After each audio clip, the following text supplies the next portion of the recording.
આગામી દિવસોમાં બે બેઠક ઉપર મહત્વપૂર્ણ ચૂંટણી યોજાવાની છે। વાત કરીએ તો આગામી 19 જૂનના રોજ આ પેટા ચૂંટણી યોજાવાની છે। કેન્દ્રીય ચૂંટણી આયોગ દ્વારા સત્તાવાર જાહેરાત કરવામાં આવી છે। 23 જૂનના રોજ મતગણતરી થશે અને આવતીકાલે 26 મેથી ફોર્મ ભરાવાની શરૂઆત થશે। ખાસ કરીને કડી વિધાનસભા બેઠકની વાત કરીએ તો આ ભારતીય જનતા પાર્ટીની પરંપરાગત બેઠક રહી છે। કડી વિધાનસભા બેઠક પરથી કરશન સોલંકી ધારાસભ્ય હતા, પરંતુ તેમનું અવસાન થતાં સીટ ખાલી પડી હતી।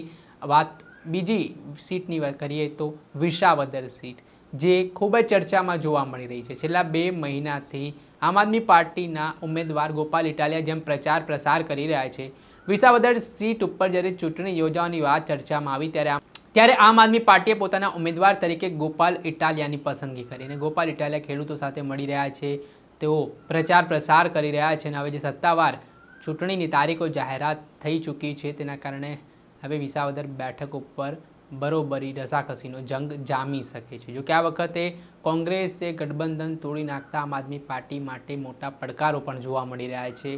હવે ત્રિપાંખીય જંગ વિસાવદર બેઠક ઉપર ખેલાવાનો છે। આમ આદમી પાર્ટીની આ 2022ની બેઠક હતી। ભૂપત ભાયાણી જે ભાજપના નેતા છે અને પૂર્વ ધારાસભ્ય છે વિસાવદર બેઠકના, તેઓ આમ આદમી પાર્ટીમાંથી ચૂંટણી લડ્યા હતા અને જીત પણ હાંસલ કરી હતી, પરંતુ તેમણે ચાલુ ધારાસભ્ય તરીકે રાજીનામું આપ્યા બાદ આ સીટ ખાલી પડી હતી। ત્યારે વિસાવદર બેઠક અને કડી બેઠક પર પેટા ચૂંટણી જાહેર થતાં શું કહી રહ્યા છે આમ આદમી પાર્ટીના પ્રદેશ પ્રમુખ ઈશુદાન ગઢવી, તે સાંભળી લો। વિસાવદરની ચૂંટણી કાનૂની અડચણો બાદ જ્યારે આજે જાહેર થઈ છે, ત્યારે હું વિસાવદરની જનતાને અને ગુજરાતના ખેડૂતોને અભિનંદન પાઠવું છું। આ જે ચૂંટણી છે એ ગુજરાતના ખેડૂતો લડવાના છે। આ ચૂંટણી આમ આદમી પાર્ટી કે માત્ર ગોપાલ ઇટાલિયા નહીં, પરંતુ આ ચૂંટણી ગુજરાતના 54 લાખ ખેડૂતો, મજૂરો, શ્રમિકોની ચૂંટણી છે। ભાજપે વારંવાર વિસાવદરની જનતાનું અપમાન કર્યું છે। ત્યાંથી ધારાસભ્ય ચૂંટાય, ભાજપનો ન ચૂંટાય, વિસાવદરની જનતા ભાજપ વિરુદ્ધ મતદાન કરે એટલે ભાજપ છે એ રૂપિયાના જોરે ધારાસભ્યો ખરીદવાનો ધંધો કરે છે। ત્યારે અમે આમ આદમી પાર્ટીએ પહેલાં સર્વે કરાવડાવ્યો કે ભાઈ હવે તમને તમારી શું ઈચ્છા છે? ત્યારે વિસાવદરની જનતા એવું કહેલું કે અમને મજબૂત લીડર આપો। આજે પણ અમે ભાજપને હરાવવા માટે તૈયાર છીએ। એટલે ગોપાલ ઇટાલિયાજી જેવા મજબૂત લીડર આપ્યા છે અમે, અને અમને પૂરો વિશ્વાસ છે કે આમ આદમી પાર્ટી અને ગુજરાતના ખેડૂતો, વંચિતો, ગરીબો, શોષિતો અને એનો અવાજ વિસાવદરની ચૂંટણીમાં જીતવાનો છે। રહી વાત ત્યાં ભાજપની, તો ભાજપ એવા પોસ્ટરો માર્યા છે કે ભાઈ ભાજપ લાવો ને વિસાવદર બચાવો। શરમ આવી જોઈએ ભાજપને। ત્યાંની તાલુકા પંચાયત ભાજપની, જિલ્લા પંચાયતો ભાજપને, ધારાસભ્યો ભાજપનો, સાંસદ સભ્ય ભાજપનો, રાજ્ય સરકાર ભાજપની, કેન્દ્ર સરકાર ભાજપની, તો તમે શેનાથી વિસાવદર બચાવવાની વાત કરો છો? વિસાવદરની સાથે તમે અન્યાય કર્યો છે, વિસાવદરના ખેડૂતોનું અપમાન કર્યું છે। એટલે મારી ગુજરાતના ખેડૂતોને વિનંતી છે કે એક થઈને આ વખતે પાર્ટીઓ ભૂલી જાઓ તમે। કોંગ્રેસના કાર્યકર્તાઓને, ભાજપના કાર્યકર્તાઓને મારી વિનંતી છે કે ગોપાલ ઇટાલિયા એ ગુજરાતના ખેડૂતોનો અવાજ બનવા જઈ રહ્યો છે, ત્યારે તમે બધાએ એમને મદદ કરીને ઝાડુનો બટન દબાવજો। કારણ કે એટલા માટે કે જો વિસાવદરની ચૂંટણી ભાજપ હારશે તો ખેડૂતોનું દેવું માફ કરશે ભાજપ।